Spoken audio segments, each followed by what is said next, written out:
खबर की कहानी। एक बार की बात है, किसी शहर में एक बड़े से पेड़ पर एक पक्षी रहता था, जिसका नाम था सिंधूक। सबसे चौंकाने वाली बात यह थी कि उस पक्षी का मल सोने में बदल जाता था। यह बात किसी को भी पता नहीं थी। एक बार उस पेड़ के नीचे से एक शिकारी गुजर रहा था।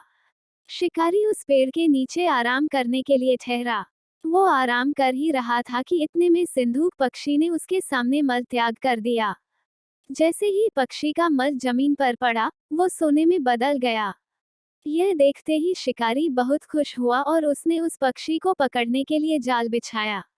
सिंधूक जाल में फंस गया और शिकारी उसे अपने घर ले आया।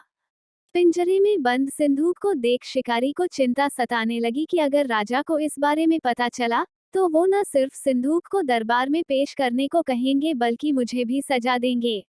यह सोचकर डर के मारे शिकारी ने खुद ही सिंधूक को राज दरबार में पेश कर राजा को सारी बात बताई। राजा ने आदेश दिया कि सिंधूक को सावधानी से रखा जाए और उसे अच्छे से खाना खिलाया जाए।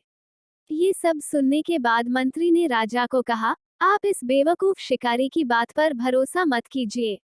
कभी ऐसा होता है क्या कि कोई पक्षी सोने का मल त्याग करे? इसलिए अच्छा होगा कि इसे आजाद करने का आदेश दें। मंत्री की बात सुनकर राजा ने चिड़िया को आजाद करने का आदेश दिया। सिंधूक उड़ते उड़ते राजा के दरवाजे पर सोने का मल त्याग करके गया। यह देखते ही राजा ने मंत्रियों को उसे पकड़ने का आदेश दिया, लेकिन तब तक वो पक्षी उड़ चुका था।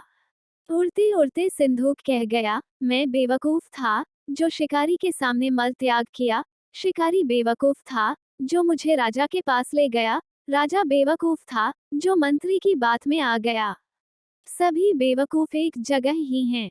कहानी से सीख, कभी भी दूसरे की बातों में नहीं आना चाहिए और अपने दिमाग से काम लेना चाहिए। ऐसी ही मजेदार कहानियों के लिए हमारे चैनल को अभी सब्सक्राइब कीजिए।